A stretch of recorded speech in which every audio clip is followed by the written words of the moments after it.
बरसाने राधा बाग में एक रामानंदी संत महाराज जी के साथ भजन करते थे। ये संत अयोध्या धाम से महाराज जी के साथ ही ब्रज धाम आए थे। यहाँ बरसाने में जब मन नहीं लगा तो महाराज जी से बोले, मथुरा दास जी, यहाँ मन नहीं लगता, हम तो अपने इष्ट राम जी के चरण चिन्ह से अंकित भूमि श्री चित्रकूट में जाकर के 12 वर्ष अखंड भजन करेंगे और राम जी का दर्शन प्राप्त करेंगे, आप भी चलिए। महाराज जी बोले, हम तो यही भजन करेंगे। मथुरा दास जी बोले, हम तो यही बरसाना में ही भजन करेंगे। वो महात्मा जी अपना आसन उठाकर चित्रकूट धाम को प्रस्थान कर गए। वहां जाकर फलाहार करते हुए 10 वर्ष तक अखंड भजन किया। एक दिन मन में बहुत खिन्नता प्रकट हो गई और सोचने लगे कि हमको भजन प्रभु का करते हुए 10 वर्ष बीत गए और ठाकुर जी ने एक बार भी स्वप्न में भी दर्शन नहीं दिए। प्रत्यक्ष दर्शन की तो बात दूर, स्वप्न में भी तो एक बार दर्शन दे देते। अब यहाँ भजन नहीं करेंगे, ऐसा विचार कर अपना आसन बांधने लगे। तभी एक आश्चर्यमय घटना घटी। ज्येष्ठ का महीना, सूर्य के तेज किरणों से भूमि तप रही। अचानक आकाश में काले काले घनघोर बादल छा गए, अंधकार सा प्रतीत होने लगा। महात्मा अचानक अंधकार का दृश्य देखकर कारण जानने के लिए कुटिया से बाहर आए और आकाश की ओर देखने लगे। तभी एक दिव्य तेज घनघोर बादलों के मध्य प्रकट हुआ और धीरे धीरे एक तेज आकृति के रूप में परिवर्तित होने लगा। देखते ही देखते श्री युगल सीताराम जी महाराज की दिव्य अर्ध झांकी प्रकट हो गई। महात्मा जी के नेत्रों से प्रेमाश्रु की धारा बह चली।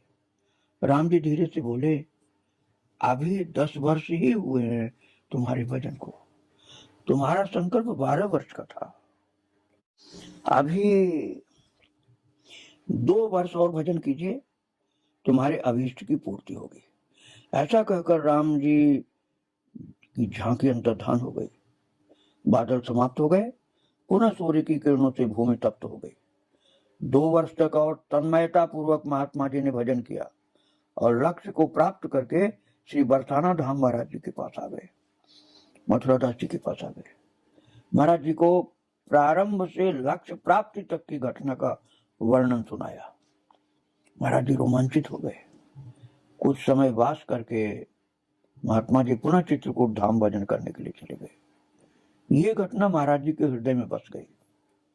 महाराज जी ब्रज स्थित आज बद्री की एक गुफा में भजन करते। एक दिन महाराज जी के हृदय में उसी घटना की याद आ गई कि हमारे इष्ट तो राम जी हैं और राम जी की प्राप्ति से चित्रकूट धाम में होती है। जैसे उन महात्मा को भगवान मिल गए, वैसे हमको भी वहीं मिलेंगे।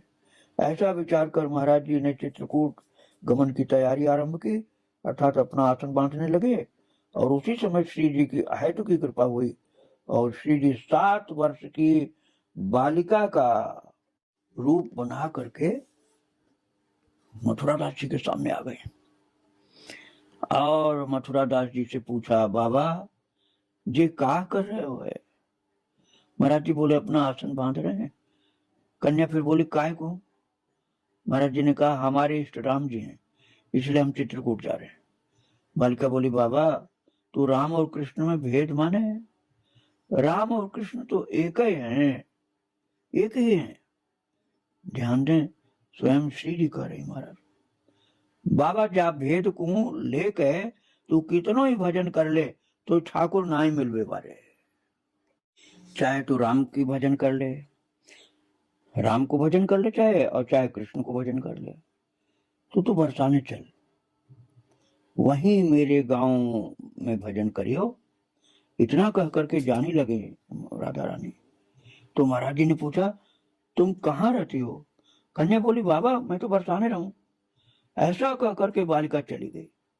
जब किशोरी जी चली गई तो महाराज जी विचार करने लगे कि इतनी छोटी सी कन्या, इसको भजन के बारे में इतना ज्ञान कहाँ से आया और मेरे पास आकर के क्यों कह गई कि बरसाने में भजन कर। बहुत देर सोचते रहे, फिर हृदय ने कहा कि ये साधारण कन्या कोई नहीं है,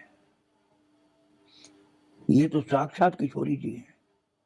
तब महाराज जी बरसाना आकर के भजन करने लगे।